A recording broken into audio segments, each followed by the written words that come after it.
Hi, everyone. Good morning and welcome to the podcast. My name is Andy, and most of you know me at this stage. I'm the clinical lead here at ReadyCare and love all of the kind of sciencey and behavioral side of things, actually, more recently, especially. So, what we're going to be talking about in today's session is not being fooled by Christmas advertising. And I'll explain what I mean by this in a second. If you notice the trends year on year, what tends to happen when you walk into supermarkets now is around the middle of October, supermarkets, about 3.5 months, a quarter of the year, more than a quarter of the year, are already starting to prep us and set these kind of visual cues and visual triggers for us to buy compulsively food that we know we're not buying for Christmas. There is nobody in October buying Cadbury's roses, and I'm not just picking on a particular brand, celebrations, mince pies, all that sort of stuff coming out in October. There's nobody buying that stuff and thinking this is going to sit in my house. It's probably be gone off at that stage. Going to sit in my house till the 24th, 25th of December. So we're buying this stuff and we're being prompted and primed to buy this stuff long before we need it. And I just want to kind of bring it to your awareness because it's very easy to fall into that sort of sure, it's Christmas. That is a saying that when people say that to me, I always ask them what they mean by that. So patients of mine over the years always would have said to me, "She, no, with Christmas coming up, the diet won't be great over the next few weeks." And I'll say, can you explain to me why? Can you connect those two things for me? Why are you telling me in mid-November that your diet is not going to be great because you have a Christmas work party and that's going to lead to about 3 months of unhealthy eating? It's around this time of year that if you didn't have that kind of consciousness, if you didn't have that self-awareness to say, am I being prompted and primed and cued with these visual prompts to buy into this kind of ethos of I'm going to just eat this sort of stuff for the next couple of months and put it down to Christmas? Even when we use that kind of terminology, we have to be careful. So when we say, now with Christmas coming up, what we're really saying, if we're being totally honest, what we're really saying is, I am going to choose, consciously or unconsciously, I am going to choose right now, and I'm making an admission to you right now by saying, sure, it's Christmas, that my diet is going to be awful for a couple of months, and I'm going to use that as my get out, and I'm going to point to a date and a religious celebration or whatever other meaning you have to Christmas or otherwise, and I'm going to assign eating poor food over to that. So I'm going to say, sure, it's Christmas, therefore that means I should eat a lot of processed food for 2.5 months and drink way too much alcohol. There's nothing anywhere that says that you have to eat celebration and roses and way too many mince pies. And there's certainly nothing that says it has to extend for any longer than a day or two. Because don't get me wrong, I will eat some of those foods and so will our other health coaches over the Christmas period. Christmas Eve, Christmas Day, I'll do a full podcast on this, but I'll nominate a couple of days where I eat within reason whatever I want. And that's not what today's session is about. Today's session is about this. Now, would you believe this is a screen grab that I took back on the 28th of October? Stock up for Christmas. The crisps have gone off, by the way. And of course, they're all reduced as if it's a limited time. I looked in the comments actually, and people were tagging each other and going, "Only till next Wednesday, Mary. Only till this is only on till Wednesday, Sean. We better stock up." I mean, what I always like to ask people is, do you remember the great ice cream shortage of 2020? Do you remember the fizzy drink and Tato shortage of 2022? There was no such thing. We don't run out of these foods, yet we panic buy them as if I better stock up for Christmas now because we'll have people calling. Maybe. Listen, do yourselves a favor, guys. If you want to stay healthy over the Christmas period, and this starts now, this is the reason I'm trying to kind of plant the seed with this stuff now.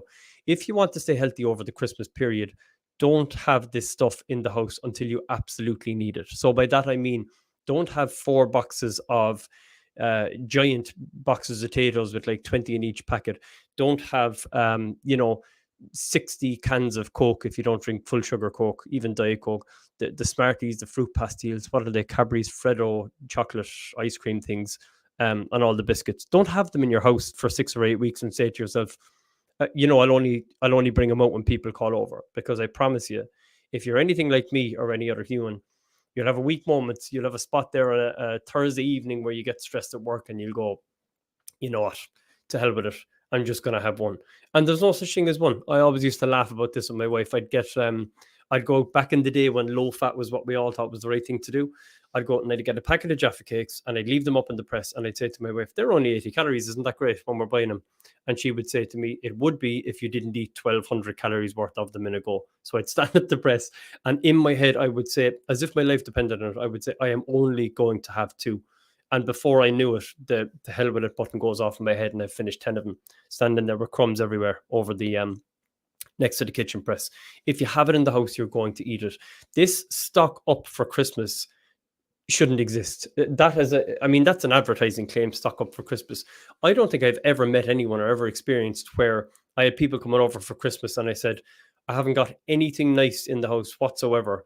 And all of the shops are closed. There's no shop where I can get something that's kind of chocolate or biscuits or whatever most people would expect coming to a house. And believe me, by the time people come to your house, if they're just calling over, they'll be sick of being bombarded with celebrations and sweet. Yeah, they'll eat them anyway because it's seen to be the polite thing to do, even though it's arguably not at all damaging your health just for the sake of societal and social norms. But not to sound like a real, you must be great crack at a party kind of a guy, but it's a societal construct that you give people chocolate and cake and all that sort of stuff all throughout the Christmas period over about 2 months. So, never will it happen. If you look at the likes of, in the Irish example, and I'm aware we've UK listeners, but we have garages here, used to be called Topaz, and most of them are called Circle K now. You can go down to a Circle K on Christmas Day and buy a box of biscuits. There's probably one within 8 or 10 minutes of your house. So this stock up for Christmas as if there's a limited supply of chocolate and crisps and sweets. It's just not a real thing. And we need to be aware that this sort of food that we're being told to go out and panic buy leads to high blood sugar levels over a couple of hours. That leads to every chronic disease you can imagine. Every chronic disease. So eating that food, although we say, sure, it's Christmas, and again, assigning a get out of jail card and going, sure, it's Christmas, is saying to ourselves, look, I know my health isn't exactly where I'd want it to be, but I'm going to choose something tasting nice for 60 to 90 seconds a couple of times a day over my chances of having a stroke or a heart attack or not being around for my kids. And I don't mean that to be really hard hitting, but this is what I see on a day-to-day basis. I've seen patients that have ended up passing away. I've seen people who've got, or heard of people who've got amputations and gone blind in an eye because their diabetes ended up going out of control. And that's a bit by bit self-talk process. So key message from today is, let's not do the whole, sure, it was Christmas. And I often say to patients, saying, sure, there was mince pies around and it's hard when there's all that stuff around, is kind of like if you put yourself in a situation where they legalized, and I'm not going to get too controversial, but they legalized a particular drug. You wouldn't go mad on that particular drug just because it was available, but we do that with Christmas. So I'm not saying that, we don't as individuals have the ability to stop ourselves and every time someone puts something out in front of you, you automatically have it. But we need to understand that this is a company who doesn't care less about your health. The processed food companies, they want you to be sick and they want you to be addicted to sugar. They do, because if you crave sugar all the time, by definition, you are in a state of glucose dysregulation. You're addicted to processed food.